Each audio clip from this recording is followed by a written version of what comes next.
waxa la faafiyay sawir lagu sheegay inuu yahay madaxtooyada Hirshabelle ee looga taliyo labada gobol ee la isku yiraahdo Hirshabelle Shabeellaha Dhexe iyo Hiiraan.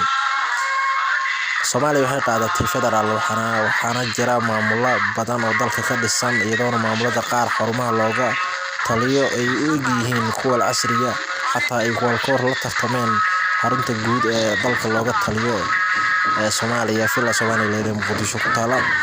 Maamuladaas waxaa kamid ah Puntland iyo Somaliland oo ah laba maamulo madaxtooyo waaweyn oo wanaagsan.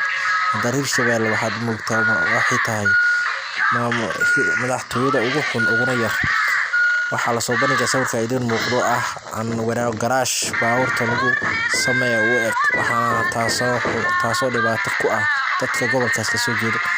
aan asanayna haddii sawirkan xaqiiqo u yahay in san wax loo dhaamo haddii kale gobolkan uu ku si aad ugu beer dowladda Soomaaliya oo gobol maqan maadaama gobol astaahilin bedelkeed media ayaa sawirkan halay inuu yahay halka looga arrimiyo Hirshabelle waana arrinta ugu xun ee maanta wajahaysa maamulka Hirshabelle inta badan waxa haysta dhulkiisa shabaab kamana xuraysan kariyo madax kuwa u dooran Hirshabelle waxay maalin walba joogaan Muqdisho Soomaaliya.